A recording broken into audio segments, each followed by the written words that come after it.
Bienvenue à ce culte de baptême. Est-ce que vous êtes dans la joie ce matin? Oui. Alléluia. Amen. Amen. Alors je vais inviter notre chère sœur Rosélène de venir prier.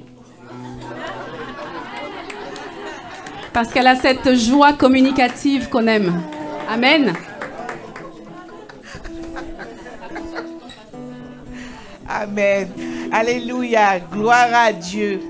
C'est le Seigneur qui permet que nous soyons réunis encore ce matin pour faire monter vers lui notre adoration, notre amour, notre reconnaissance, ce moment de louange. Et c'est surtout la journée de joie pour quelqu'un qui passe par le baptême d'eau. Passer par le baptême d'eau, c'est prendre de servir le Seigneur toute sa vie, marcher avec lui dans ses voies, dans les plans qu'il a déjà tracés pour la personne qui va se faire baptiser. Seigneur Jésus, nous te remercions ce matin, Seigneur mon Dieu Jésus, pour ce temps que tu permets, Seigneur. Accepte ce moment d'adoration, ce moment de louange, parce que tu aimes la louange de ton peuple qui monte vers toi ce matin, Seigneur mon Dieu.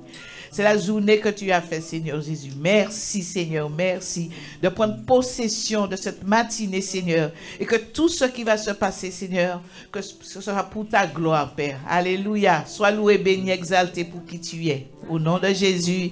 Amen. Et passons un bon moment de louange et que tout le monde chante. Alléluia. Jésus, espoir des nations. Je vous invite à vous lever, hein.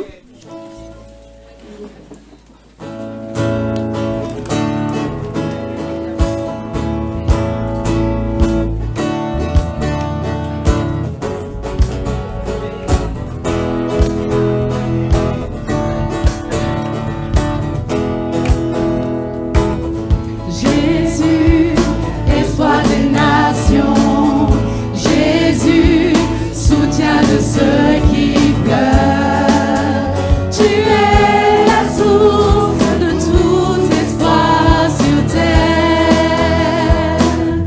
Jésus, lumière dans la nuit, Jésus, vérité en tout temps.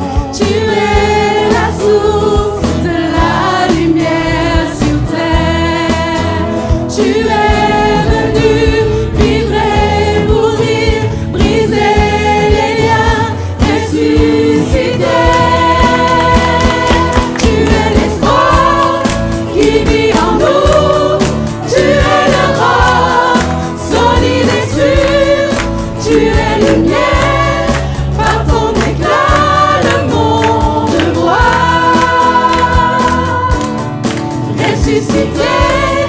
tu es vainqueur, prince de paix, plein de douceur. Tu es l'espoir, vivant pour celui qui te reçoit. Oui, nous croyons. Qui le croit ce matin? Alléluia. Jésus, espoir des nations. Jésus, soutien de ceux qui pleurent. Tu es la source de tout espoir sur terre. Jésus, lumière dans la nuit. Jésus, vérité en tout temps. Tu es la source de la lumière sur terre. Tu es venu vivre et mourir, briser les liens, ressusciter. Tu es l'espoir qui vit en nous. Tu es l'Europe, solide et sûre. Tu es lumière, par ton éclat le monde voit. Ressuscité, tu es vainqueur, prince de paix, plein de douceur. Tu es l'espoir, vivant pour celui qui te reçoit. Oui, nous croyons.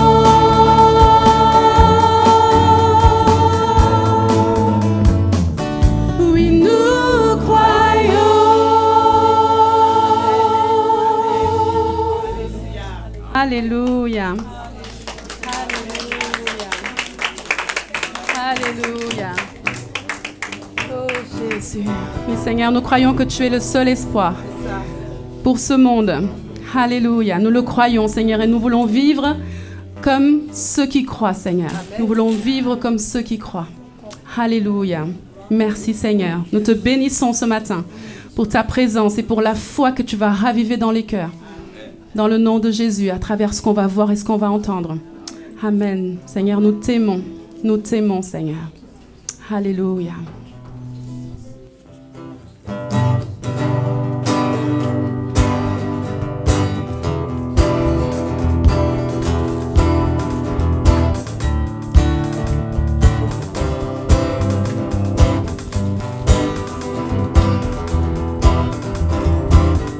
Tu sais bien que je t'aime, tu connais mon désir, te découvrir plus, bien plus qu'auparavant.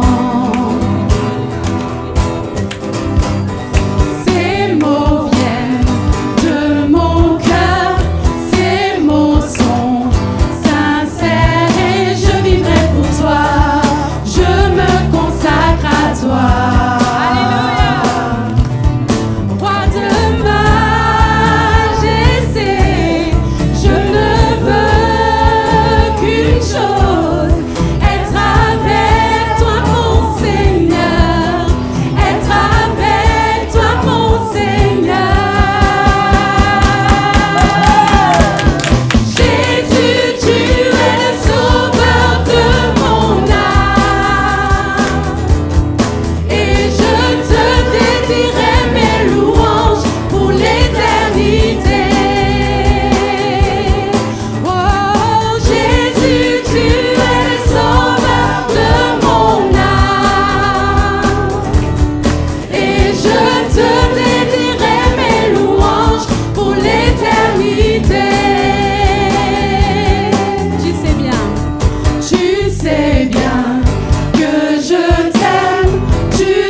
Prenons place. Alors, c'est une journée de joie, une journée de réjouissance. Vous pouvez vous asseoir. Donc, on a demandé aux enfants d'être là pour qu'ils puissent voir ce qu'ils vont vivre un jour. Hein? il y a Élise qui m'a dit il y a quelques mois. Moi, je vais prendre le baptême. Elle est où, Élise? Élise, ça va? Je vais prendre le baptême. Il y a quelque chose qui naît dans leur cœur. Alléluia. Alors ce matin, donc, nous avons Sylvia qui va entrer dans les eaux du baptême. Mais avant cela, nous allons visionner la vidéo d'Élodie, notre sœur mauricienne, qui est bien vivante. Vous allez vous réjouir en voyant ce que le Seigneur fait. Pourquoi? Parce que ce matin, Elle se fait baptiser à ce moment même dans l'église de la Bergerie à Coulommiers. Donc elle habite pas très loin de Coulommiers. C'était difficile pour elle de venir pendant les traitements, les chimios et tout. Donc moi je l'ai conseillé et donc voilà. Et donc elle est allée dans cette église et ce matin elle prend le baptême. Donc nous avons donc une vidéo de son témoignage. Elle aurait bien aimé venir, mais la semaine prochaine, dimanche, elle se prépare parce qu'elle part le 28 novembre pour rejoindre son mari au Canada, chose qui semble être impossible. Il y a 4 mois, le Seigneur est intervenu. La gloire revienne à Dieu. Donc on va éteindre un petit peu les lumières pour qu'on puisse bien visionner. Réjouissez-vous avec Elodie. Amen. Bonjour à tous, j'espère que vous allez bien. J'aurais tant aimé être avec vous aujourd'hui, mais je pense que le Seigneur en a décidé autrement. Au même moment que vous écoutez ce témoignage, je suis en train de me faire baptiser à l'église de Coulommiers. Je ne suis pas là physiquement, mais le cœur y est. Avant de me présenter, je tiens à préciser que ce témoignage ne vient pas uniquement de moi, mais aujourd'hui je parlerai aussi au nom de mon époux et des anges, je vais dire des frères et sœurs envoyés par le Seigneur, qui étaient des inconnus pour moi, mais qui sont très rapidement devenus ma famille, ainsi que tous ceux qui ont été présents pour moi depuis le tout début de cette épreuve. Je m'appelle Elodie, j'ai 31 ans, je suis mauricienne née d'une famille hindoue, qui est très croyante et très pratiquante. Mariée depuis fin octobre 2021, mon époux Manish a dû repartir au Canada juste après le mariage et a entamé les démarches pour que je puisse le rejoindre. Au mois de mai 2022, la réponse tant attendue tomba. J'allais enfin pouvoir rejoindre mon époux. Mais l'ironie du sort, seulement quelques jours après, j'ai commencé à tomber malade. Ça a commencé par des petits maux d'estomac, puis cela s'est intensifié au fil des jours. Après plusieurs examens, la nouvelle fatidique tomba. Je suis diagnostiquée d'un cancer du côlon à un stade déjà très avancé. Le médecin fut catégorique sur mon état. Il nous a dit qu'il me restait seulement quelques jours à vivre. Il conseilla une chirurgie pour mettre une poche afin qu'il n'y ait pas d'occlusion et que je puisse m'alimenter jusqu'à la fin. Bien évidemment, en apprenant cette nouvelle, mon époux décida de prendre l'avion pour rentrer du Canada afin d'être à mes côtés. Pendant qu'il était dans l'avion, mes tantes prirent la décision de me faire venir en France afin que je sois soignée le mieux possible. Mais le médecin était catégorique sur le fait que je ne pouvais prendre l'avion, car dans mon état, je ne supporterais pas l'altitude. Il a dit, au lieu de mourir ici, elle mourra dans l'avion. Du coup, n'ayant plus rien à perdre, mes parents décidèrent que nous prendrions l'avion le même jour, c'est-à-dire le 11 juillet 2022. Mon époux, mon père et moi. Le vol fut atroce. Mais les 45 dernières minutes étaient les pires de toute ma vie.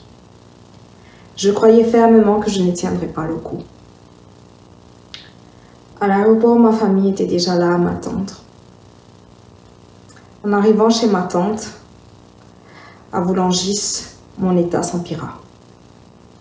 Je me rappelle encore que mon époux m'a prise dans ses bras pour me faire sortir de la voiture et m'a hurlé de douleur. Je souffrais un martyre. J'avais l'impression que mes os se brisaient. Les pompiers arrivèrent et je fus transportée à l'hôpital de Meaux. C'est là que je reçus les premiers soins. C'était la période de vacances. Il n'y avait pas de chef de service. Du coup, je suis restée pendant 5 jours en hospitalisation. Lorsque le médecin reprit son travail, il examina mon dossier et convoqua ma famille.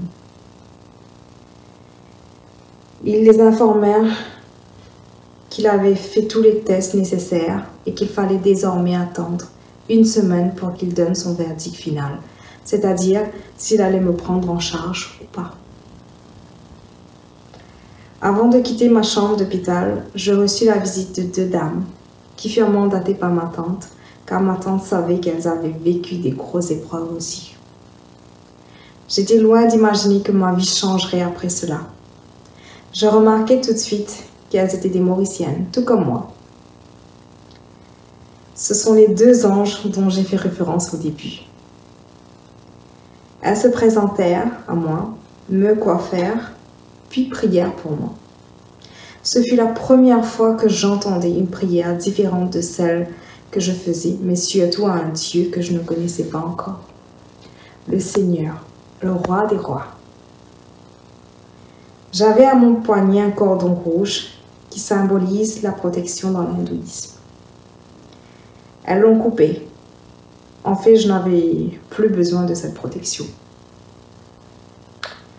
Puis je suis repartie chez ma tante et mon oncle. La semaine s'écoula. En attendant, j'avais des œdèmes aux pieds, ainsi qu'au ventre, mais comme convenu, nous nous sommes rendus à l'hôpital de Meaux avec beaucoup d'espoir. Mais à notre grand regret, ils nous annoncèrent qu'il n'y avait plus rien à faire pour moi. Et la seule chose possible était qu'on me mette en soins palliatifs. Vous imaginez la colère, la tristesse, la frustration. Bref, toutes ces émotions s'emparèrent de ma famille. Ils étaient comme anéantis. Mais certes, je pense que le Seigneur avait déjà commencé à agir. Il avait un autre plan bien meilleur pour moi. Le même jour, conseillée par mes amies mauriciennes, je fus admise en urgence à la Pitié-Salpêtrière à Paris. Et à partir de là, ma vie commença à prendre forme. Je retrouvai l'espérance. Mon oncologue était une femme très directe et franche, qui, je suis convaincue d'ailleurs, fut choisie par le Seigneur pour prendre soin de moi.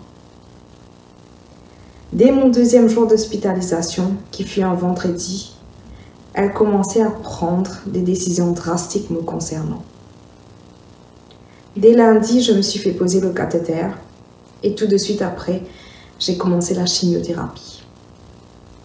Je me souviendrai toujours des paroles de mon oncologue. Chaque matin où tu te réveilles, c'est un jour de gagner. La chimio fut très dure, mais j'avais le soutien de ma famille et aussi inconsciemment, je me sentais protégée dans l'état où j'étais. Je n'arrivais pas vraiment à comprendre, mais en y repensant, je sais désormais que le Seigneur avait déjà posé ses mains sur moi. Encore un autre événement se produisit au cours de mon hospitalisation. Un soir que mon époux était resté avec moi, je me suis sentie très mal. Pour la première fois, j'ai ouvert ma bouche pour prononcer ces quelques mots. Seigneur, enlève ce qui n'est pas de toi, je t'en supplie. Et une minute après, sans que j'aie le temps de réagir, mon époux a tendu ses mains et j'ai commencé à vomir du sang, mais très noir. À partir de ce moment, j'ai su que ma vie avait de la valeur. Que Dieu entendait ma prière et que je comptais aux yeux du Seigneur. Je suis restée à l'hôpital pendant 29 jours. Et tous les jours, j'avais de la visite et des prières de mes anges, mes amis, ma famille, envoyés par le Seigneur, ainsi que le pasteur Marc, que mes amies mauriciennes m'ont fait connaître et qui fut d'ailleurs le premier pasteur que j'ai rencontré. À aucun moment on m'a fait sentir que ça n'irait pas pour moi. Au contraire, les personnes de l'île Maurice qui me visitaient et le pasteur Marc me parlaient de la parole du Seigneur et de tout ce qu'il avait accompli sur la croix pour nous, de l'importance que nous avions à ses yeux, des miracles qu'il faisait. J'étais surprise et je les écoutais avec beaucoup d'attention. Je suis sortie de l'hôpital et j'ai commencé à essayer de vivre normalement. Peu de temps après, mon mari a dû repartir pour le Canada. Aussi, après 1 an et 2 mois, ma mère, qui était aussi restée là à s'occuper de moi, repartit à l'île Maurice. Cela était douloureux, mais je me suis aussi davantage rapprochée du Seigneur. Une semaine après, mon époux revint du Canada pour me rendre visite, pour 1 semaine seulement, faute de vacances. Nous avons parlé ensemble que ça me ferait du bien de fréquenter une église. Nous étions chacun sur notre téléphone à chercher et nous avions tous les deux dit en même temps « Et pourquoi pas la bergerie à Coulommiers ?» Et après avoir parlé avec le pasteur Marc, lui aussi nous a recommandé d'y aller car il vous connaissait. Il connaissait l'église de Coulommiers. Le premier jour où nous sommes venus à l'église était le jour du baptême d'un frère, Donatien. Je me suis tout de suite sentie à ma place. J'étais émue, les larmes aux yeux, tout au long du culte, ainsi que pour son témoignage. On s'est dit avec mon époux, chacun de notre part, un jour moi aussi je ferai mon témoignage et je prendrai mon baptême. Car j'avais ce petit rappel à chaque fois, à l'intérieur de moi, qui me disait qu'il était temps que je franchisse le cap. Depuis, ma foi a grandi et aussi devenue inébranlable. J'ai su que peu importe les épreuves que je traverserai, je le ferai avec le Seigneur. Il est derrière mon dos à me dire « Tu sentiras des secousses, mais je ne te laisserai pas tomber. » Cette parole résonne constamment dans mon âme.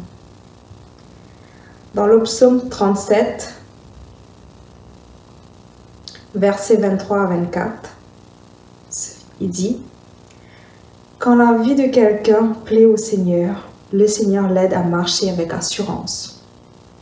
S'il perd l'équilibre, il ne tombe pas, car le Seigneur le tient par la main. » Aujourd'hui, je peux l'acclamer et dire que oui, j'accepte Jésus-Christ dans ma vie et je décide de le suivre. J'ai compris qu'à la croix, Jésus avait pardonné mes péchés et aussi que moi aussi je devais pardonner à ceux qui m'avaient fait du mal. Je réalise que j'avais un cœur dur et que je ne marchais pas forcément mes mots. Je croyais n'avoir jamais tort en fait. Dans Romains 10, versets 9 à 13, il est dit « Si tu confesses de ta bouche le Seigneur Jésus, et si tu crois dans ton cœur que Dieu l'a ressuscité des morts, tu seras sauvé. Car c'est en croyant du cœur qu'on parvient à la justice. Et c'est en confessant de la bouche qu'on parvient au salut. Selon ce que dit l'Écriture, quiconque croit en lui ne sera point confus. Il n'y a aucune différence, en effet, entre le juif et le grec, puisqu'ils ont tous un même Seigneur, qui est riche pour tout ce qu'il invoque. Car quiconque invoquera le nom du Seigneur sera sauvé. Amen. Pour conclure, j'aimerais exprimer mes plus sincères gratitudes à mon oncle Dominique et à ma tante Maëva de m'avoir hébergé, de s'être si bien occupé de moi pendant ces 1 an et demi. Je leur serai à jamais reconnaissante. Merci à vous tous d'avoir pris le temps de m'écouter et de votre soutien, ainsi que de vos prières inestimables. C'est vrai que Jésus est venu me chercher là où j'étais. Mais c'est vrai aussi que ce que j'ai pu vivre avec vous dans l'Église, à travers vos prières, vos cultes en mon nom, m'a affermi et éclairé et permis de poser des fondations dans ma vie spirituelle.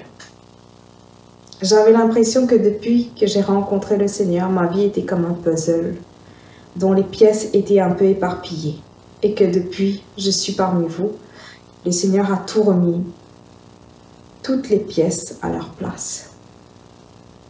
C'est pour cela qu'aujourd'hui, je suis heureuse de me faire baptiser. Je vous remercie de m'avoir écouté. Que le Seigneur vous bénisse. Au revoir.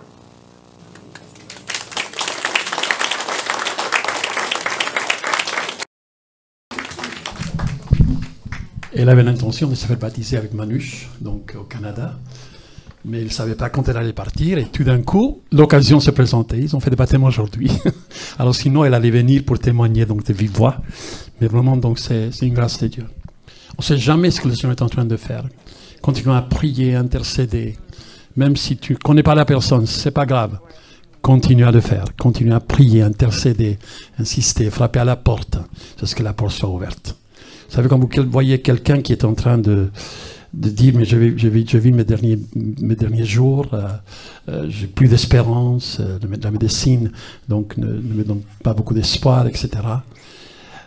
On peut simplement présenter Jésus. Amen.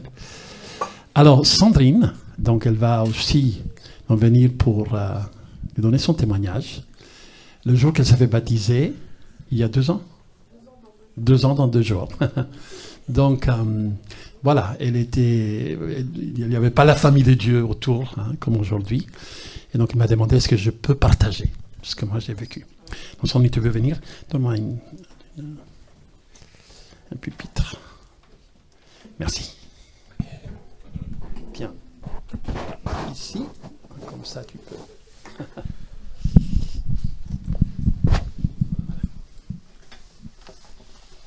Voilà.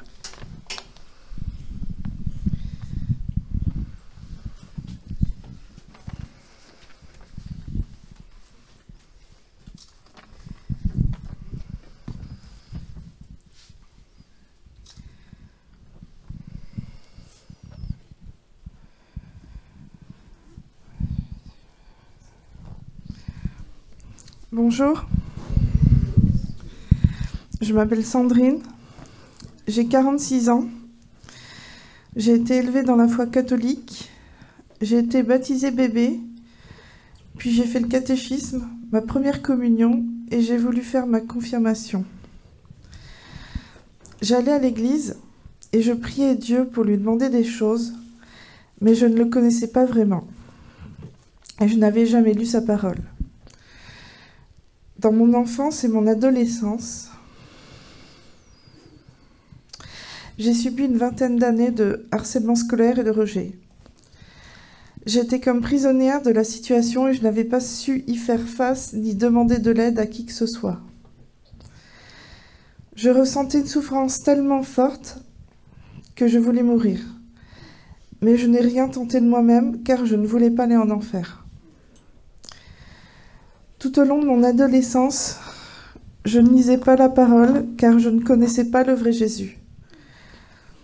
Je me suis éloignée de Dieu quand je suis partie pour les études, puis pour le travail. J'ai glissé de plus en plus dans le monde et dans une vie de péché et d'impudicité. J'avais l'illusion de continuer à faire le bien tout en commettant le mal aux yeux de Dieu. J'avais de plus en plus un vide dans le cœur et un poids comme si je voulais revenir vers Dieu, mais sans savoir comment. C'est la meilleure partie maintenant. Mais Dieu, lui, ne m'avait pas laissé tomber. Un jour, Dieu m'a fait rencontrer une conférencière chrétienne canadienne.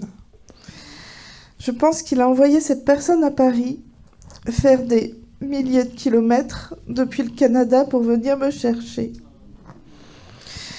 pour ramener à lui la brebis égarée que j'étais. Comme dans Matthieu 18, 11 à 14, « Car le Fils de l'homme est venu sauver ce qui était perdu. Qu'en pensez-vous? Si un homme a 100 brebis et que l'une d'elles s'égare, ne laissera-t-elle pas les 99 autres dans la montagne pour aller à la recherche de celle qui s'est égarée? Et s'il réussit à la retrouver vraiment, je vous l'assure, cette brebis lui causera plus de joie que les 99 autres qui ne s'étaient pas égarés. Il en est de même pour votre Père céleste.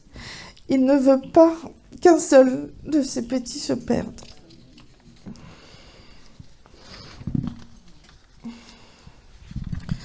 Mon chemin a commencé tout doucement depuis août 2017. Il a fallu que je comprenne et que j'accepte plein de choses. Et notamment que Jésus voulait me sauver, moi aussi. Jean 6, 37, qu'il ne repousse personne qui vient à lui. Éphésiens 2, 8 à 9, c'est par la grâce que vous êtes sauvés, par le moyen de la foi. Cela ne vient pas de vous, c'est un don de Dieu. Ce n'est pas par les œuvres, afin que personne ne puisse s'en vanter. 1 Jean 1,7. Mais si nous marchons dans la lumière, tout comme Dieu lui-même est dans la lumière, nous sommes en communion les uns avec les autres, et le sang de Jésus-Christ, son Fils, nous purifie de tout péché. À partir de là, j'ai commencé doucement à croire en l'amour de Jésus pour moi aussi. Puis je me languissais d'avoir ma propre rencontre personnelle avec Jésus, mais ça ne venait pas. En début de l'année 2021, j'ai été poussée professionnellement au bout de mes forces. Alors j'ai tout lâché aux pieds de Jésus, je lui ai confié tout le dossier et j'ai vu la main de Dieu agir dans ma situation. C'est pendant cette traversée du désert que j'ai enfin rencontré Dieu une nuit. Je l'ai entendu, audiblement, me dire « Ne crains rien ». Et il m'a consolée longuement. Ce qui est troublant, c'est que cette traversée du désert a duré une 40aine de jours et s'est terminée juste avant Pâques. Dieu n'est jamais en retard. Il est toujours à l'heure. La première date retenue pour mon baptême avait été annulée à cause du Covid. Je pense que Dieu a voulu me laisser le temps de comprendre qu'il m'aime vraiment.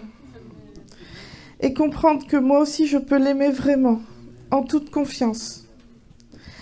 Et maintenant je l'aime et j'ai confiance. Je t'aime, Seigneur. J'ai pas fini. Mon baptême d'eau par immersion a eu lieu le 21 novembre 2021. Ça fera donc pile 2 ans dans 2 jours. En ressortant de l'eau, j'ai ressenti comme si le vide de mon cœur venait d'être comblé. Blaise Pascal a écrit « Il y a dans le cœur de l'homme un vide en forme de Dieu que rien de ce qui a été créé ne peut remplir. » Mon chemin a continué et peu à peu, Dieu m'a conduit à aller chercher une église locale. J'ai poussé la porte du bâtiment où se réunit l'église Ephéa à Paris le dimanche 19 mars de cette année 2023. C'était le jour du grand rassemblement avec Ephéa Dieppe. J'ai été profondément touchée par tout l'amour que j'y ai ressenti. Tout comme pendant le week-end des femmes début juillet, cela m'a permis de connecter plus profondément à l'église. De mai à octobre 2023, j'ai participé au cours de base et j'ai trouvé important de venir témoigner ici devant vous, même si j'ai déjà pris mon baptême. Mon chemin n'est pas terminé, il commence à peine et je sais que je peux compter sur Jésus à mes côtés. Et donc voilà pourquoi j'avais demandé publiquement le baptême par immersion en tant qu'adulte, pour dire oui à Jésus, mon Sauveur et aussi mon Seigneur, oui au Saint-Esprit, oui à mon Papa du ciel, pour leur demander de continuer à changer mon cœur, à me tenir la main, à marcher devant moi pour me guider, car comme le dit Jean 14,6, Jésus est le chemin, la vérité et la vie, et que désormais j'ai choisi la vie.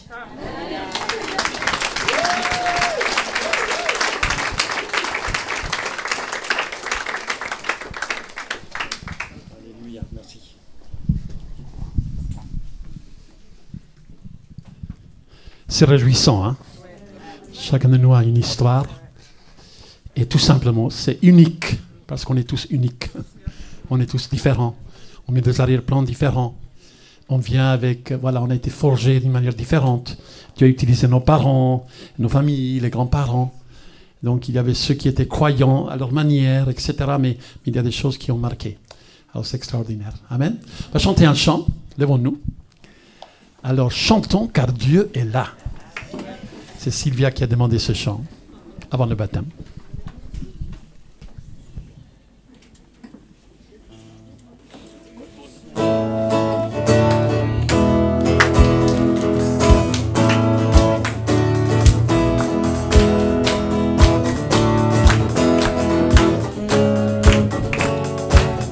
Alléluia. Chantons car Dieu est là, poussons des cris de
Donc vous voyez des enfants qui commencent à venir avec leur maman, et ensuite l'école de dimanche, et ensuite on grandit, et on arrive à l'adolescence.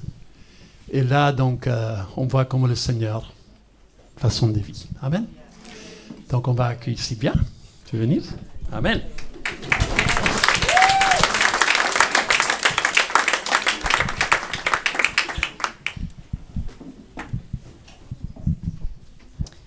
Bonjour, je m'appelle Sylvia, j'ai 17 ans, je suis chrétienne depuis que je suis petite. J'ai toujours cru en Dieu, mais en grandissant, je me suis beaucoup éloignée de Dieu. Je n'avais pas nourri ma foi et je ne mettais pas en pratique ce que la Bible disait. Pendant mon enfance, j'ai subi beaucoup de harcèlement scolaire, de solitude, la phobie scolaire aussi. Je cherchais beaucoup l'amour du monde. J'avais comme un trou dans mon cœur et quelque chose qu'il fallait que je comble, mais j'arrivais pas. 1 Jean 2, verset 15 nous dit « N'aimez pas le monde ni les choses de ce monde ». Je me réfugiais pas en Dieu car je pensais que je m'étais trop éloignée de lui et que je pouvais pas revenir à lui. J'étais très triste et très seule. Je me rappelle un jour, j'avais fait une prière, j'avais demandé à Dieu qu'il fasse en sorte que je revienne à lui. Et il a répondu à ma prière. Quand j'ai commencé à aller à l'église, au début, c'était plus maman qui me forçait à y aller. Mais après, j'ai commencé à aimer aller à l'église. J'ai commencé à prendre ma place. J'ai aussi commencé à lire plus souvent ma Bible. Et sans que je me rende compte, il a chassé Dieu, il a chassé toute mauvaise pensée que j'avais. Il a chassé toute tristesse dans mon cœur. Et quand je suis revenue à lui, je me suis repentie de mes péchés. J'ai abandonné tous les péchés que je faisais avant. J'ai donc décidé de suivre Jésus, de marcher avec lui toute ma vie, de lui obéir, de le mettre en premier dans ma vie. Jésus est le chemin, la vie et la vérité. Nul ne vient au Père que par lui. J'étais perdue sans lui. Et je me suis rendu compte que Jésus, il m'attendait pendant tout ce temps pour que je revienne à lui, pour me libérer. Il a comblé mon cœur de son amour. Il nous a aimés le premier, c'est pour ça que nous pouvons nous approcher de lui avec assurance.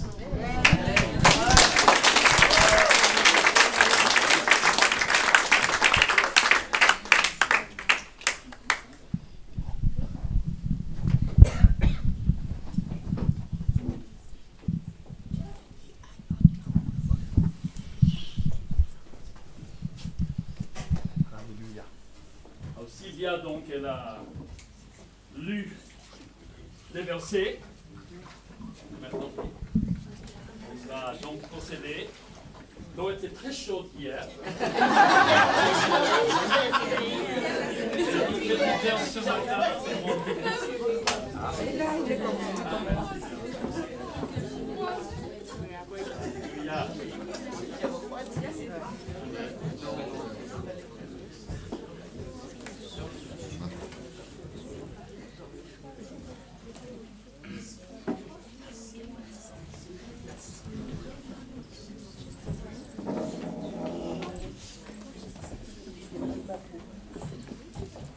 Alléluia. Merci. Alléluia. Merci Seigneur Jésus. Merci Seigneur parce que ta grâce nous est révélée. Et si nous voyons Seigneur comment tu as accompagné Sylvia Seigneur, puis ce parcours, pour qu'aujourd'hui Seigneur elle puisse déclarer publiquement je suis disciple de Jésus-Christ. Te prions Seigneur pour elle Seigneur, nous te demandons Seigneur que tu lui fasses découvrir Seigneur le pourquoi de son existence. Pourquoi, Seigneur, elle appartient au corps de Christ. Elle appartient, Seigneur, à une église. Merci, Seigneur, pour sa vie. Merci pour le témoignage, Seigneur, et aussi pour l'amour qu'elle a pour toi. Te demandons, Seigneur, de la bénir puissamment. Seigneur, répandre sur elle, Seigneur, tes grâces, tes dons, tes talents, Seigneur, pour qu'elle puisse aussi contribuer, Seigneur, à l'édification du corps. Et qu'elle puisse grandir, Seigneur, et faire face, Seigneur, à ses études, faire face, Seigneur, à ce qu'elle aimerait, Seigneur, de faire de sa vie. Seigneur, mais chaque jour, Seigneur, avec ton conseil. Ta parole nous dit, je t'instruirai, je te montrerai la voie que tu dois suivre. J'aurai mon regard sur toi et je serai à tes côtés pour te conseiller. Ça, c'est ta parole envers nous. Bénis Sylvia, Seigneur. Oh Dieu, que cette journée soit une journée inoubliable. Une des journées inoubliables dans sa vie. Au nom de Jésus-Christ. Amen. Alléluia. Sylvia, au nom de Jésus-Christ, au nom du Père, du Fils et du Saint-Esprit, nous te baptisons, nous basons sur le témoignage de ta foi, sur le fait que tu te déclares disciple de Jésus-Christ. Amen.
Je suis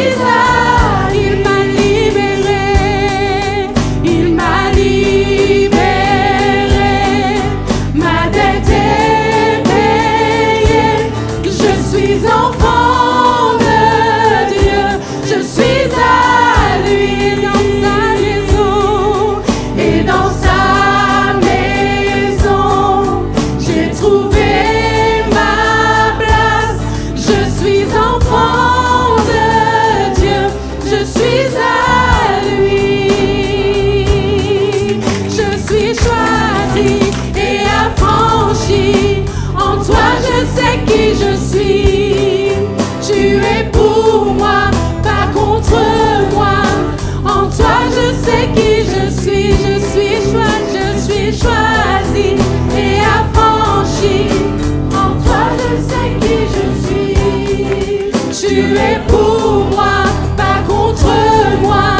En toi je sais qui je suis. En toi je sais qui je suis. En toi je sais qui je suis. Il m'a libéré, ma dette est payée. Je suis enfant de Dieu, je suis à lui dans sa maison. Et dans sa maison, j'ai trouvé ma place. Je suis enfant de Dieu, je suis à lui. Il m'a libéré, ma dette est payée. Je suis enfant de Dieu, je suis à lui dans sa maison. Et dans sa maison, j'ai trouvé ma place. Je suis enfant de Dieu, je suis à lui.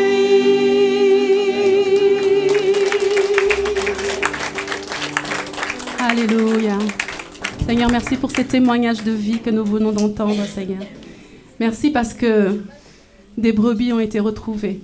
Alléluia. Tu dis qu'il y a la joie, il y a la fête au ciel quand une brebis égarée est ramenée à la maison. Et nous sommes dans la joie, Seigneur, nous te disons merci. Merci pour ces sœurs qui ont trouvé leur place. Alléluia, dans la bergerie, dans ta maison. Seigneur, nous te bénissons, nous te louons, Seigneur. Tu es digne de recevoir toute la gloire parce que tout t'appartient. Comme a dit Sylvia, depuis le début, c'est toi qui as fait, c'est toi qui as tout fait, c'est toi qui est parti la chercher et qui l'a ramenée. C'est toi qui l'as fait, Seigneur, et c'est toi qui le fais toujours. C'est toi qui nous attire au Père. Merci, Jésus. Merci, Jésus. Amen. Nous allons maintenant recueillir les offrandes. Est-ce que... Timothée, j'aime les volontaires. Timothée, Ismaël. Tu veux aider Baptiste? Vas-y.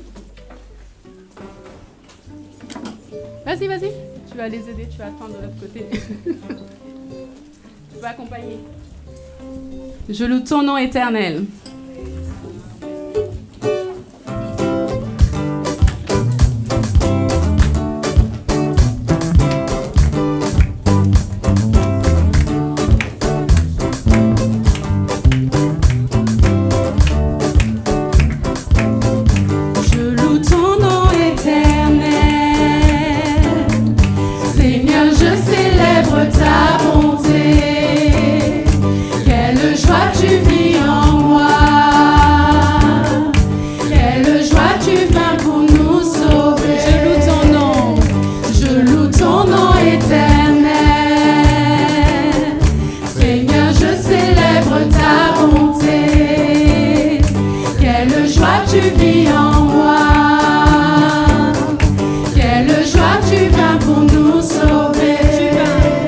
Tu viens du ciel sur la terre, montrer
tombe jusqu'au ciel, je loue ton nom éternel.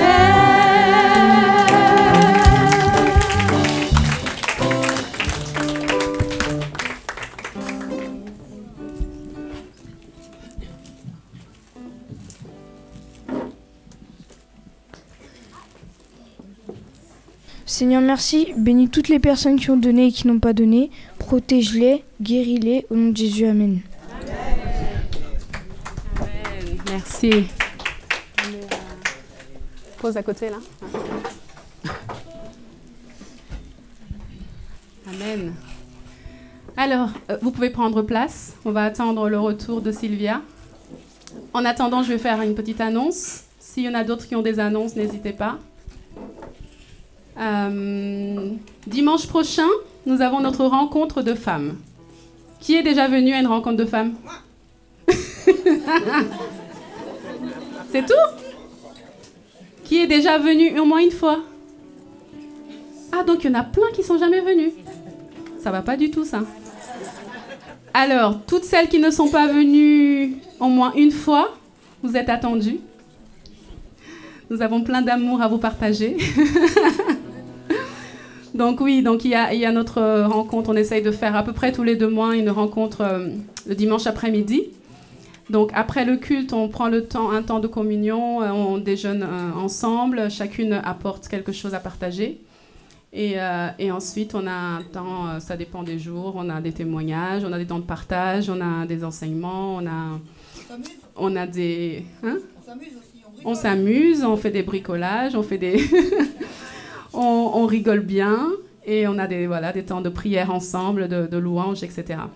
Donc, si vous n'êtes jamais venu, ouais, vous êtes très attendus dimanche prochain, juste après le culte, avec ce que vous voulez apporter à partager ensemble. Voilà, est-ce qu'il y a d'autres annonces ?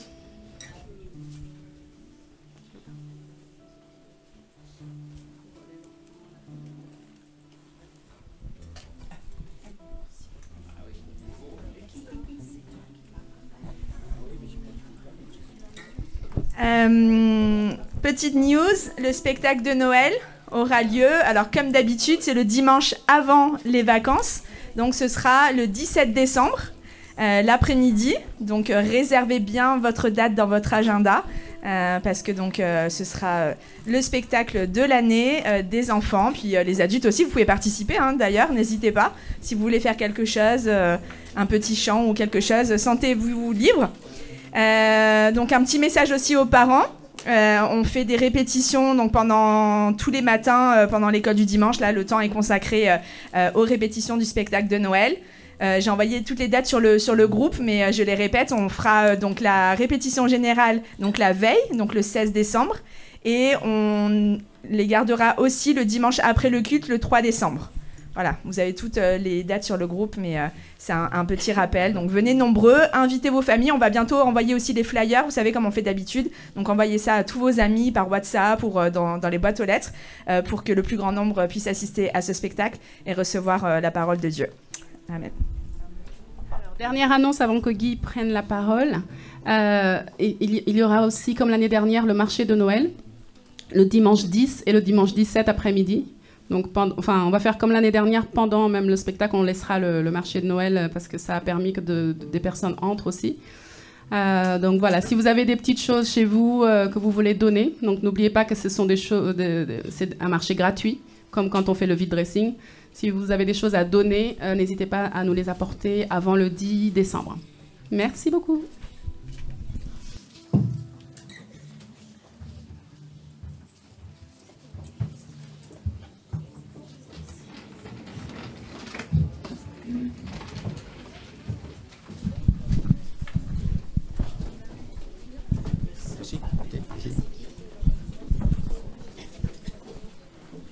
Bien, merci.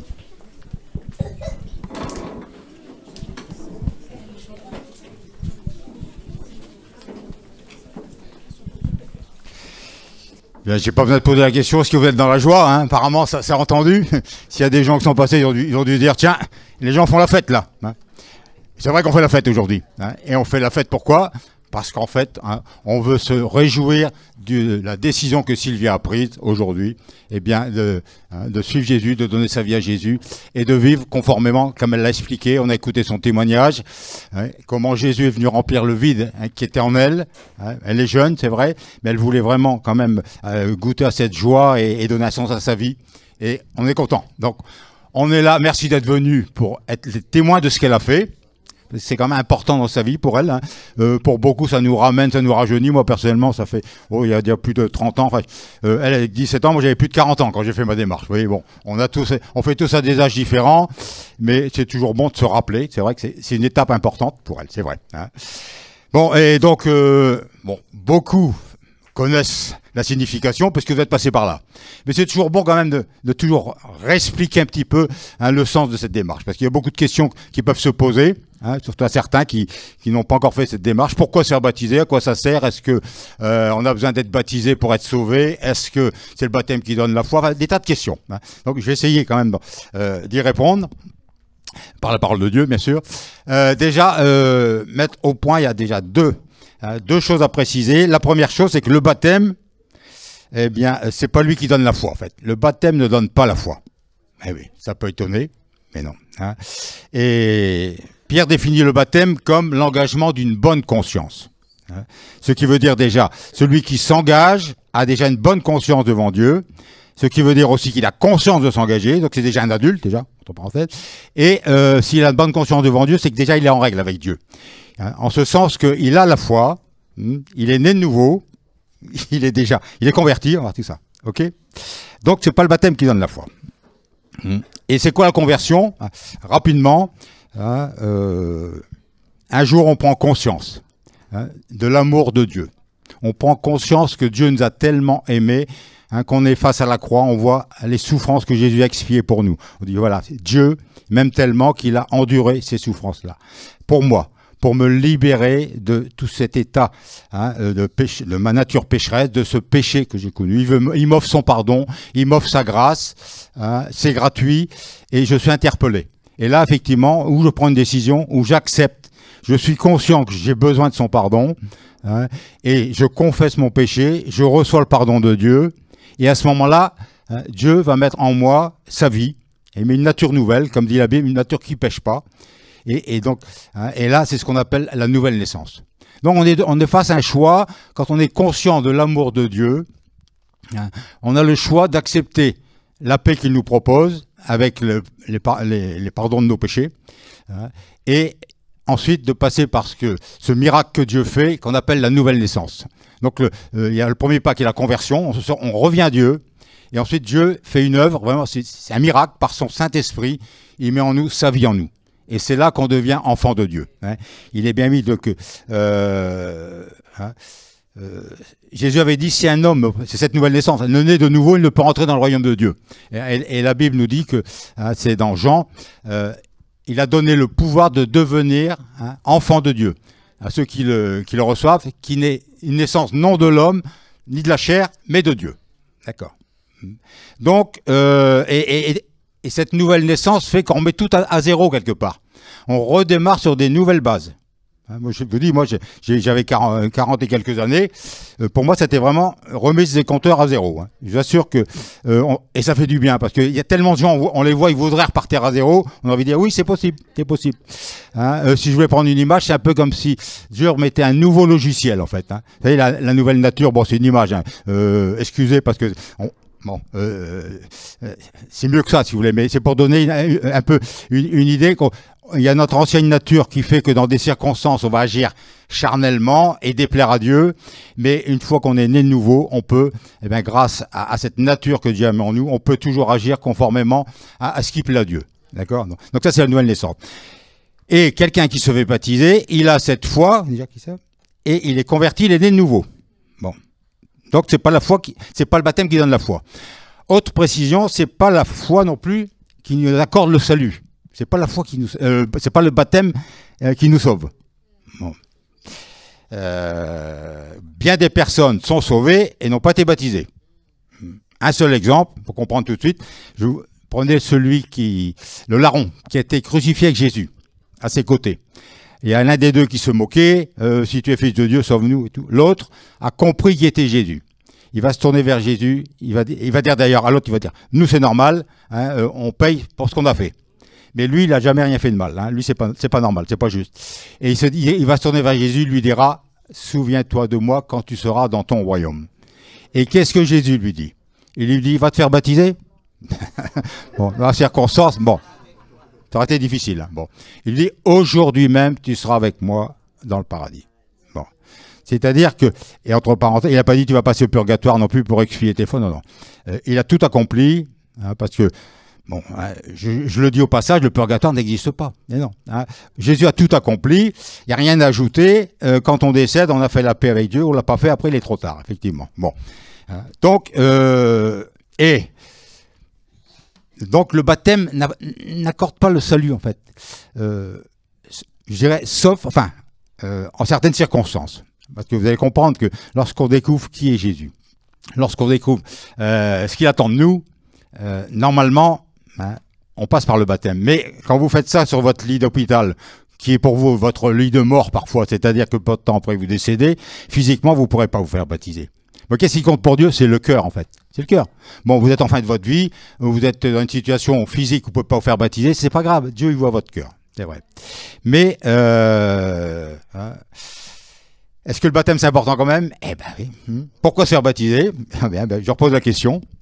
Là, j'essaie de vous donner des éléments de réponse quand même. Bon. J'en donnerai 4 en fait. D'abord parce que Jésus lui-même s'est fait baptiser. Eh oui. Il a fait du baptême un exemple à suivre. Oui. Jésus, et c'est lui, Jésus n'a pas inventé le baptême. Rappelez-vous, vous connaissez quand même la Bible, eh bien, à l'époque, il y avait son cousin Jean, qui s'appelait Jean-Baptiste d'ailleurs, qui baptisait donc ceux qui voulaient dans les eaux du Jourdain. Il les appelait à une repentance, c'est-à-dire à se tourner vers Dieu, à se repentir de leurs fautes. Et il y avait ce symbole, donc on leur versait de l'eau dessus, comme si ils se lavaient de leurs péchés. C'était un symbole, effectivement, le baptême d'eau de l'époque. Jésus n'a pas inventé le baptême. Et un jour, Jésus se présente pour se faire baptiser dans le Jourdain. Et la réaction de Jean-Baptiste, il va lui dire non, en fait, il lui dira c'est moi qui ai besoin d'être baptisé et c'est toi qui viens à moi. Et qu'est-ce qu'il va lui répondre Jésus? Il va dire il insiste Jésus, accepte pour le moment qu'il en soit ainsi, c'est de cette manière qu'il nous convient d'accomplir ce que Dieu demande. Et donc Jean va baptiser Jésus. Alors essayons de comprendre le sens de la démarche de Jésus. Jésus, lui, homme parfait, c'est pour ça que il n'avait pas besoin d'être sauvé, il avait la foi, donc tout ça, vous voyez, il y a une autre signification que parfois on a du mal à comprendre. On ne peut le comprendre que si on se situe par rapport à sa raison de sa venue sur terre. Jésus, il est venu pour une mission bien précise qui était de nous sauver de notre état de péché, d'effacer nos péchés, de nous réconcilier avec Dieu son Père. Donc c'était sa mission. Et donc, voyez que Jésus qui rentre dans le Jourdain, il y a déjà 2 symboles là. Il passe après ceux qui sont déjà venus confesser leurs péchés et tout. Il vient dans l'eau comme s'il voulait se charger de leurs péchés qui étaient dans l'eau. Enfin, une image, hein. Il veut leur prendre leurs péchés. Il va se charger de leurs péchés. Mais surtout, n'oublions pas que le Jourdain est un fleuve qui est intéressant à plusieurs raisons. Déjà, c'était le fleuve qu'il fallait traverser pour accéder au pays promis, la terre promise. Et c'est Josué qui prenant la suite de Moïse, qui a aidé le peuple à traverser le Jourdain. Qu'il fallait à tout prix traverser pour donc entrer dans le pays promis, le pays où coulait le lait, le miel, enfin les bénédictions de Dieu. Donc, c'est pas un hasard si déjà c'est ce même fleuve dans lequel Jésus rentre. Par ailleurs, il y a ce symbole dans la Bible souvent que le fleuve, la mer, les eaux et tout, symbole de mort. Donc déjà, Jésus est en train de montrer, il vient pour instaurer un chemin pour donc, acquérir les bénédictions de Dieu, mais que ce chemin va passer en traversant le fleuve à travers la mort. Il y a ce symbolisme-là. Jésus, c'est le nouveau Josué, même prénom, Yoshua, qui veut dire Dieu sauve.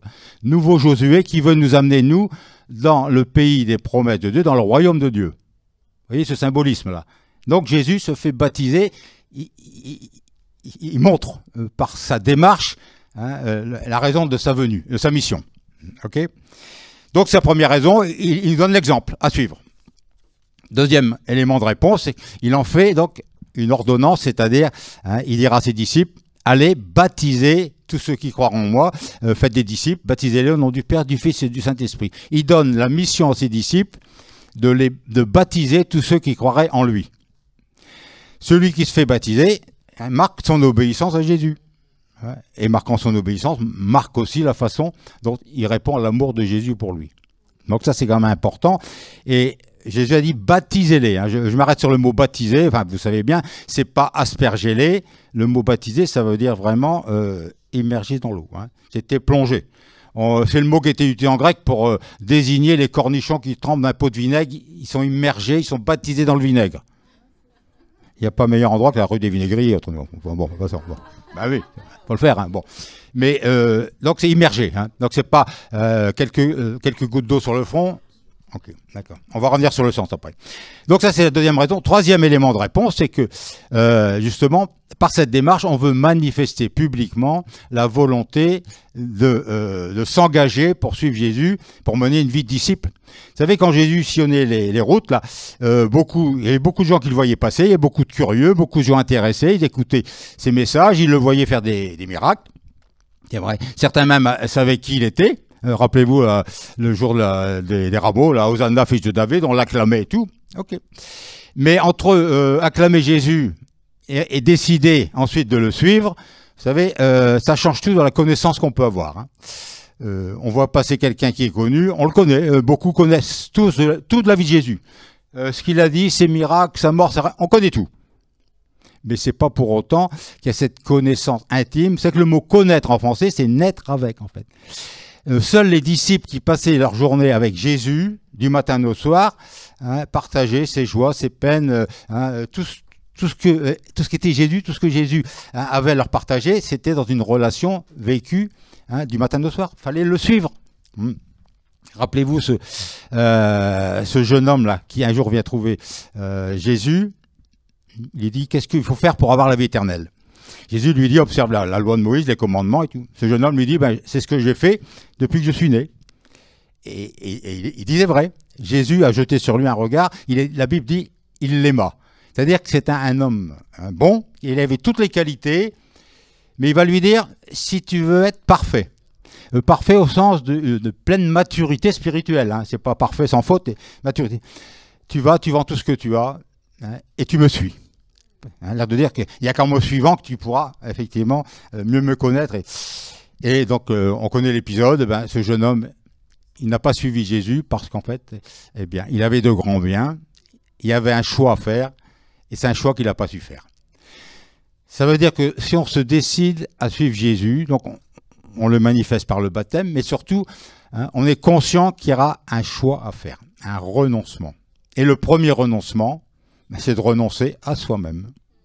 Jésus le dira, d'ailleurs, si quelqu'un veut venir après moi, qu'il renonce à lui-même, qu'il se charge de sa croix et qu'il me suive. Et prendre sa croix, ça voulait dire quoi? À l'époque, celui qui portait sa croix, il allait au supplice, il mourait sur la croix, il ne revenait pas que sa croix. Non, c'était en sens unique.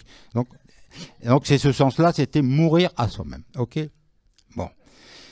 Donc, on y arrive, sens du baptême, on y arrive. Mourir à soi-même. On rentre dans l'eau derrière Jésus, mais on n'y rentre pas que pour se mouiller les pieds. Vous avez vu? Sylvia allait rentrer. À un moment, on l'a plongée complètement. Elle voulait dire par là, voilà, je veux suivre Jésus dans ce chemin qu'il a tracé, qui passe par la mort. Donc je m'identifie à la mort de Jésus sur la croix pour que mon péché soit effacé et j'accepte de mourir à moi-même en fait. Donc ma vie appartient à Jésus. Donc ce geste de l'immersion manifeste la volonté qu'on prend d'abandonner sa vie en fait, de ne vivre que pour Jésus. D'accord?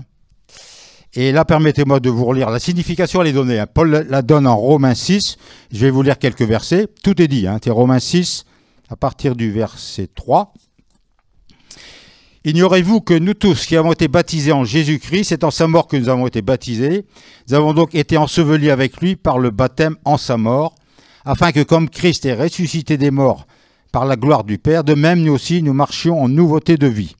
En effet, si nous sommes devenus une même plante avec lui par la conformité à sa mort, nous serons aussi par la conformité à sa résurrection, sachant que notre vieil homme a été crucifié avec lui, afin que le corps de péché soit réduit à l'impuissance, pour que nous ne soyons plus esclaves du péché. Car celui qui est mort est libre du péché. Or, si nous sommes morts avec Christ, nous croyons que nous vivrons aussi avec lui, sachant que Christ est ressuscité des morts, ne meurt plus. Sachant que Christ ressuscité des morts ne meurt plus. La mort n'a plus de pouvoir sur lui. Car il est mort, et c'est pour le péché qu'il est mort, une fois pour toutes. Il est revenu à la vie, et c'est pour Dieu qu'il vit. Ainsi vous-même, regardez-vous comme mort au péché, et comme vivant pour Dieu en Jésus-Christ. Donc, là vous avez à travers cette explication, l'explication des deux symboles, mourir avec Christ, sa mort, et pour ressusciter avec lui. Donc le baptisé, il est censé, il aurait bien voulu laisser sa vieille nature au fond du baptistère. On aimerait tous, malheureusement, on ressort, elle est encore là. C'est toute sa vie qu'on va lutter contre, malheureusement. Bon, comme on dit, la vieille nature, c'est bien nager. Elle ne cesse pas de noyer comme ça, c'est vrai. Mais Sylvia, sortant du baptistère, elle monte. Elle sort de la mort, elle est ressuscitée. Avec Jésus, elle veut vivre en nouveauté de vie. Et qu'est-ce qui se passe? Bon, elle sort mouillée, c'est vrai, on se précipite, on lui met une serviette pour la sécher, c'est vrai, bien sûr. Mais ce qu'on ne voit pas, c'est que Dieu la revêt, non pas d'une serviette, là, de Christ, des qualités de Christ. Il est dit en Galates 2, 27, vous qui avez été baptisés en sa mort, vous avez revêtu Christ. C'est-à-dire que maintenant, on a décidé, effectivement, de tout confier à Jésus. Et le Saint-Esprit va nous façonner pour qu'on ressemble à Jésus, nous former les qualités, les valeurs et tout. On est chrétien, on ressemble à Christ, il ne faut pas oublier ça. Okay, et donc, de ce fait, Dieu nous voit à travers Jésus maintenant. On a revêtu Christ, on va tout faire pour ressembler à Jésus. Et on a parlé du baptême de Jésus. Vous connaissez dans les évangiles le passage où il nous dit que quand Jésus sort de l'eau, le ciel s'ouvre, le Saint-Esprit apparaît sous la forme d'une colombe et une voix se fait entendre. C'est la voix du Père qui dit « Celui-ci est mon Fils bien-aimé qui fait toute ma joie ». Ce matin, quand Sylvia est sortie du baptistère, si le plafond avait pu s'ouvrir et qu'on avait pu accéder à un ciel ouvert, Dieu aurait dit « C'est ma fille bien-aimée qui fait toute ma joie ». C'est vrai. Non, c'est vrai. Et donc, ayons ce regard, effectivement, sur Sylvia, qu'a Dieu sur elle. Okay. Et j'irais donc, cette démarche, et là je termine sur une dernière image, c'est comme un peu une démarche de mariage, un engagement qu'on prend dans une relation amoureuse. D'accord. Le couple va passer devant des autorités, on déclare qu'on veut être unis l'un à l'autre, fidèles, jusqu'à la fin, jusqu'à ce que mort s'en suive, pour le meilleur et pour le pire. D'accord. Avec Jésus, on déclare vivre sa vie unie à lui jusqu'à ce que mort s'en suive, mort physique. Mais là, la différence, c'est que pour le meilleur. C'est pas pour le pire, c'est que pour le meilleur. D'accord. Mais c'est important, donc vous voyez, le couple, c'est signé, c'est écrit. Le baptême, c'est la manifestation publique devant témoins que nous sommes, comme les mariés, ils ont des témoins, qu'on s'engage, qu'on donne donc à sa vie à Jésus. Et ça veut dire qu'on rentre dans une histoire d'amour, en fait. Et ça, c'est beau, merveilleux. Bon. Et donc là, la dernière raison, finalement, et puis j'ai terminé, rassurez-vous, c'est qu'en fait, on marque son appartenance à une famille. Parce que Sylvia, maintenant, elle sait qu'elle a des frères et sœurs. Okay. Et oui, c'est important, ça. On a accueilli ce matin un nouveau bébé spirituel, quel que soit l'âge.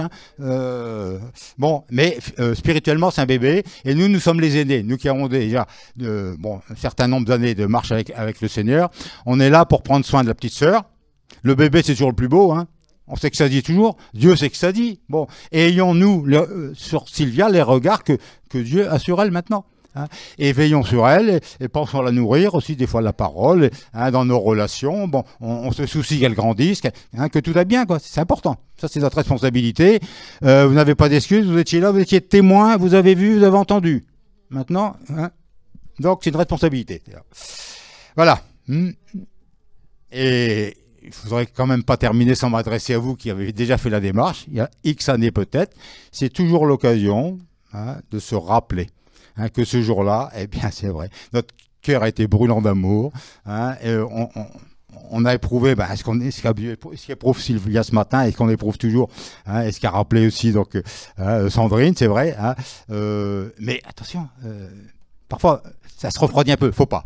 Donc ce matin, on se rappelle, on renouvelle cet engagement, ça se passe entre Dieu et nous. Il n'y a pas besoin là de le faire en public, hein, mais c'est important. Hein, donc, je vous invite tous. Et si certains, peut-être, si à la suite des explications, peut-être ils sont interpellés, ils disent peut-être qu'il y aura une démarche à faire. C'est entre Dieu et vous. Hein, pourquoi pas? Je vous invite. Ce sera peut-être vous les prochains à vous faire baptiser. Pourquoi pas? Voilà. Hein, donc, maintenant, je crois qu'on va laisser Sylvia revenir. Hein, et puis on va prier. On va prier après. Hein. Je vais déjà prier pour chacun d'entre nous. Et puis, Seigneur, merci encore pour cette occasion que tu nous donnes, Seigneur. Nous sommes là ce matin, on l'a chanté, tu es notre papa, un papa qui est fidèle. On a chanté, Seigneur, que vraiment, tu remplis notre cœur de joie. Et on le vit tous les jours, Seigneur, dans un monde difficile, Seigneur. Hein, et c'est vrai que on a parlé de ce choix à faire et c'est difficile maintenant de se dire chrétien dans un monde justement qui te rejette, Seigneur. Et on sait que cet engagement, peut-être c'est s'exposer à certaines persécutions, Seigneur, de la part d'un monde qui te rejette. Mais donne-nous, Seigneur, surtout qu'on approche de Noël encore, d'avoir cette fierté de nous dire chrétiens, cette fierté et cette joie de rappeler pourquoi tu es venu, Seigneur. Hein, et on a été disciples, témoins de ce que tu as fait dans nos vies, Seigneur, et c'est l'occasion encore, Seigneur. Et on te prie encore, Seigneur, c'est vrai pour Sylvia, on l'accueille, Seigneur, et on veut vraiment l'entourer, et on te demande, réalise vraiment les projets que tu as pour elle, Seigneur. Vraiment, que tu as ouvert un chemin, tu vas l'accompagner, tu seras toujours avec elle, Seigneur. Et on sait que, dans quelques temps, on aura d'autres témoignages de sa part, elle va te voir à l'œuvre dans sa vie, Seigneur. Et on te le demande, au nom de Jésus. Amen. Amen. Amen. Amen. Amen.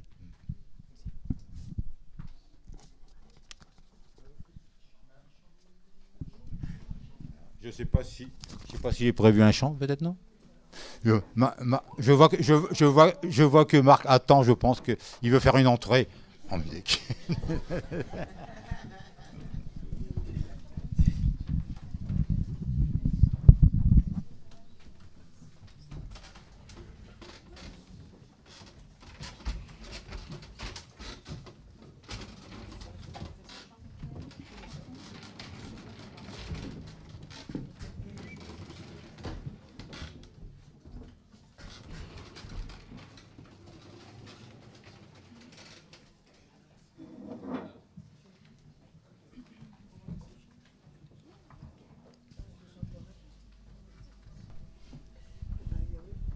Alléluia. Est-ce que vous êtes toujours dans la joie?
chanter Jésus est venu dans ma vie, il a tout transformé. Surtout pour tous ceux qui sont là, qui n'ont pas encore pris leur décision pour le Seigneur. Amen. Mais c'est ça le témoignage de chacun de nous. Amen. Sol.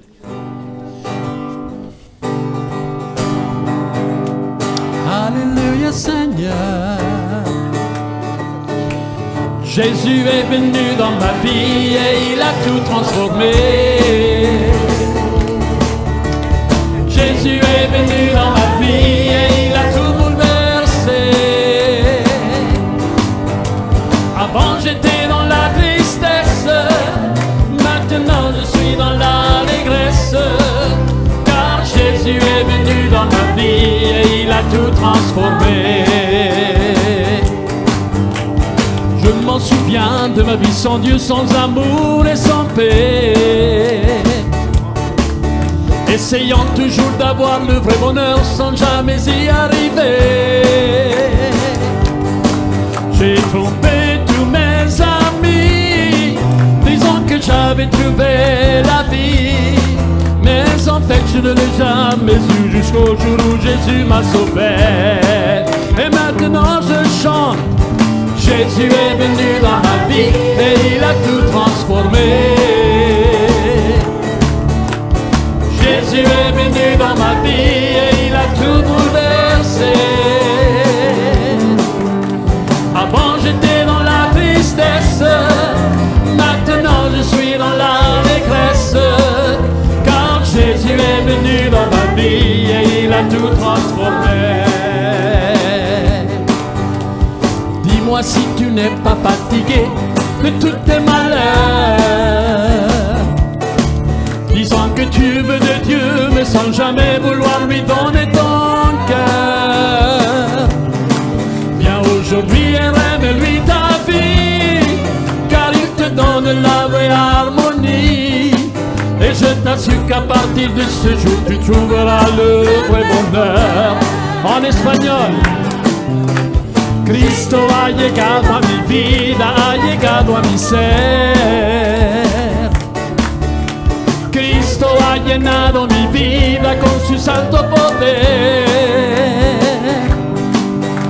Andaba yo lejos de él, la paz de Dios no podía obtener, pero Cristo ha llegado a mi vida, ahora vivo por él. En anglais. Jesus got a hold of my life and he won't let me go. Jesus got into my soul, he got into my soul. I used to be oh so sad, but now I'm just free and glad. For Jesus got a hold of my life and he won't let me go. Jésus est venu dans ma vie et il a tout transformé. Jésus est venu dans ma vie et il a tout bouleversé. Avant j'étais dans la tristesse, maintenant je suis dans l'allégresse. Car Jésus est venu dans ma vie et il a tout transformé. Jésus est venu dans ma vie et il a tout transformé. Jésus est venu dans ma vie et il a tout bouleversé. Avant j'étais dans la tristesse, maintenant je suis dans l'allégresse. Car Jésus est venu dans ma vie et il a tout transformé.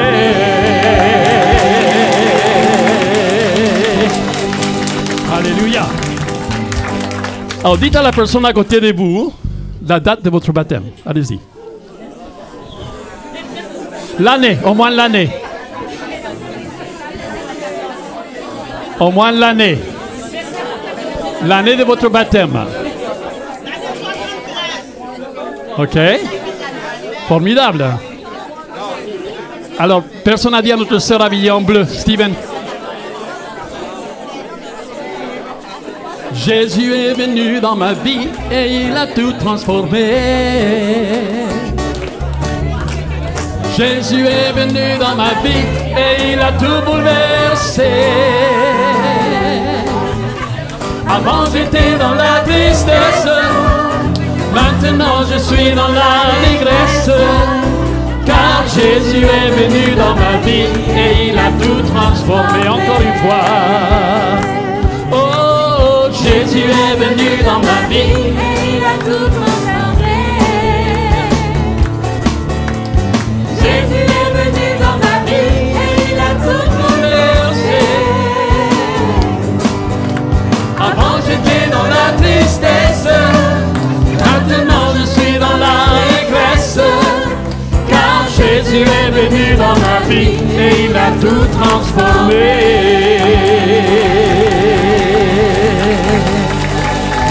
Alléluia. Amen. Amen, Seigneur Jésus. Alléluia. À toi la gloire. À toi la gloire. Alléluia. Amen. Amen. Bon, on va inviter Sylvia à venir au milieu de nous. Et donc, voilà, c'est ton certificat de baptême. Que Dieu te bénisse. Félicitations. Amen. Amen. Amen, amen, amen. On va prier pour elle. On va vraiment demander au Seigneur de... Vraiment, à partir de ce jour, c'est vraiment un important indicateur dans sa vie. C'est un jour inoubliable. Seigneur, alléluia. Merci Seigneur ce matin pour ce jour glorieux, Seigneur, que nous venons de vivre. Et dans ta présence, et les uns avec les autres, et les uns auprès des autres. Bon, Seigneur, nous voulons, Seigneur, que cette journée, Seigneur, soit vraiment donc une journée dont Sylvia, Seigneur, toujours se rappellera. Ce 19 novembre 2023, jour dans lequel, Seigneur, elle a complètement tout abandonné entre tes mains. Et Seigneur, elle veut être ton disciple. Elle veut, Seigneur, te suivre. Elle veut, Seigneur, que ton onction soit sur sa vie, Seigneur, à tout moment. Bénis-la puissamment, Seigneur. Nous sommes dans la joie de l'entourer, de la féliciter, Seigneur, et Seigneur, quel privilège nous avons d'appartenir à la famille de Dieu. Au nom de Jésus-Christ. Merci pour ce temps de communion que nous allons vivre aussi, Seigneur, dans quelques instants. Qu'on puisse, Seigneur, rester, Seigneur, et tout simplement, donc, soit parler avec elle, soit parler les uns avec les autres, s'il y a des personnes nouvelles qui se sentent complètement donc accueillies et les bienvenus au milieu de nous aussi. Au nom de Jésus-Christ. Merci, Seigneur. Amen. Alléluia. Félicitations. Alors, vous pouvez donc venir la féliciter. Hein? Deux annonces. Donc, tout à l'heure, moi, je pars pour Dieppe. Mais avant que je parte, vers la fin, je vais commencer à vider le baptistère, mais j'aurai besoin de deux frères qui m'aident à continuer à le vider jusqu'au bout, parce que moi, je partirai pour le culte à Dieppe tout à l'heure.